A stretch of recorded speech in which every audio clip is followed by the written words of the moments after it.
there's been some criticism of the idea of diversity training, you know, Okay. and because there are a couple of different ways that that happens. One is to say that we're all the same, and as we've been talking about in the race relations class, or as you know, some theorists have argued, that to say that we're all the same is to take on this kind of colorblind ideology, and to assume that race no longer matters for people. That's not a bad message necessarily to send to kids, right? You know, kids, you know, you don't want to tell them, well, you treat people differently. Right. But at the same time, you know, if that's the only message people are getting, well, everybody's the same, then it ignores the real inequalities that are embedded in the system. The other way diversity training has tended to work is to say, here are the different groups that you might encounter in your work, and here are the phrases to use to get them to pay attention to you, or to get them to do what you want, which is a real reductionist kind of way of approaching things. Indeed, I think initially when I started teaching here, students and even some other faculty members kind of thought that's what the race relations class should be like. So for a long time they've been teaching it as, all right, now we're going to spend 2 weeks talking about African Americans, and then we're going to spend 2 weeks talking about Asians, and then we're going to spend 2 weeks talking about Latinos. And the very first time I taught race relations, I went around the class and asked people to say, you know, why are you taking this course? And one of the students said, well, I'm training to be a law enforcement officer, and what I want to know is when I encounter somebody who's Hmong, for example, what do I say to them to get them to stop doing the bad thing, right? So do I appeal to, you know, their elders? Do I, you know, like that? And it was such an interesting idea, because my response was, well, what would you ever say to a white person that would universally get them to stop, right? To assume that sort of cultural homogeny for a group is kind of a reductionist approach. So you know, there are these two different ways of thinking about diversity training, and both of them have challenges. Yeah, I mean, I think the challenge with diversity training is to make sure that you're not reducing anybody down to a characteristic, and that you're not playing into assumptions, right? You know, that sometimes I think, like I said, diversity training can mean, well, let's learn about Hmong culture, and then the assumption becomes all Hmong people are like this, right? Or that, you know, we're going to learn about Jewish religion, and then all Jewish people believe these things and behave in the same way. And that, I think, is pretty, it reduces people down to these categories, and we know that people are more complicated than that, that they're within any group there's going to be within group diversity, right? You know, you can be Jewish and not practicing, you can be Hmong and never have learned that language, right? And so, you know, I think my biggest concern with diversity training, and the way I think it gets most effectively used, is if you can somehow give whoever you're talking to a sense of the range of experiences people can have, and then some tools about how to interact with people who might be different than them, right? I don't know if you've ever seen, can't remember her name off the top of my head, she does the brown-eyed, blue-eyed pieces, and she does that kind of training for children all the way up through corporate CEO people, right? And she's got videotapes of all those different groups that she's done training with. I think that's really interesting. It's also very aggressive. It's a very aggressive kind of training. But I think what it's meant to point out to people is how those experiences, how difference impacts not just, you know, like, oh, you don't get an opportunity today, but then tomorrow when you look in the mirror, how are you going to feel about that? And what is it like to have every every behavior you engage in turned into a negative trait, right? Oh, well, you think you're so smart, right? Well, they're just so uppity.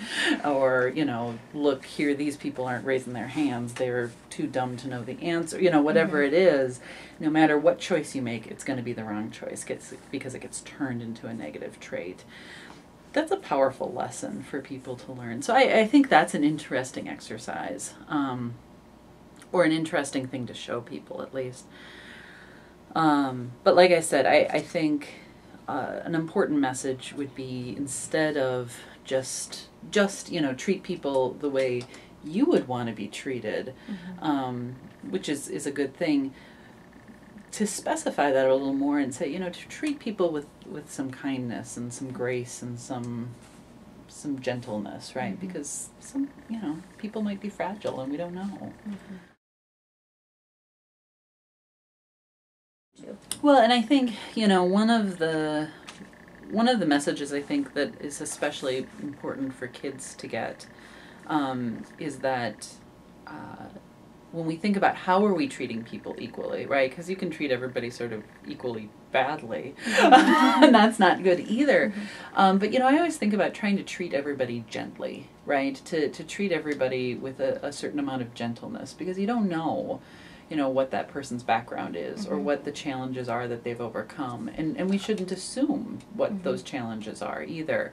And so to try to approach everybody with a kindness and to assume the best things about people, I think is an important part of it. Not just, because if you assume that, well, everybody has had the same experiences, then, and you treat everybody the same in that sense, then what you're doing is ignoring the diversity of experience. But if you treat everybody with a gentleness and say, look, I don't know anybody's experiences, I don't know what challenges you've overcome, and we've all overcome challenges, then you're really taking into account almost automatically, with that sense of, caring for people, that someone might have very different experiences than you do, but you're still treating them with care and kindness and an openness to hear about what they've been through or what their challenges are. Really young kids will just accept whatever they see as being normal. If you have really young kids who grow up in very diverse neighborhoods, they will accept that as being normal. At a certain point, kids start to be very fascinated with difference of any kind, right? We think of it as very normal that at about 2.5, 3 years old, kids become very interested in gender difference, right? Why is your hair long versus your hair short? Well, it's because I'm a girl and you're a boy, right? And they get very interested in that difference. We think of that as very normal. And then I think what's interesting is when people say, well, his skin is dark and her skin is light, we kind of squash that and we say, don't talk about skin color, right? Because kids do notice. They notice those differences. And the differences are apparent. And so again, I think to say to kids, yeah, his skin is dark. Let's go ask if we can see his skin, right? Or, to let kids explore those differences, I think is actually a really useful idea, to let kids ask each other questions, to let kids recognize that, oh yeah, not only is my skin color different, but look, I've got different hair color than you do, and we have different noses, and I'm taller or shorter, or our feet are different sizes, that there are all these differences, right? That everybody has a variety of characteristics that are different. As opposed to saying, no, right? Right. We can't talk about skin color. We can't talk about race. Because kids are fascinated with those differences. They're trying to figure out where they fit in that scope of difference. And they're going to want to know what those things are about. To tell them we can't talk about that, I think, is really unsatisfying. To be able to explain to them why those differences are there, right? My son came home from kindergarten one day when he was 5 or 6, and he said that his friend in kindergarten had dark skin because he was from Africa. And I said, well, that's maybe true. I said, is he actually from Africa? Was he born in Africa? Well, no, I don't think so. And so then we had a conversation about, actually, you know, if it's that his ancestors are from Africa, all of our ancestors are from Africa. Isn't that cool, right? But, you know, his ancestors lived a longer period of time in a place where he needed more protection from the sun. And that's why he's got really dark skin. You know, it's possible that his ancestors lived a really long time in Africa, but maybe his ancestors lived a really long time in Australia or in South America, right? All of those places have people who develop really dark skin. Like in the summer when we go to the beach, what happens to your skin, right? And we have that kind of conversation.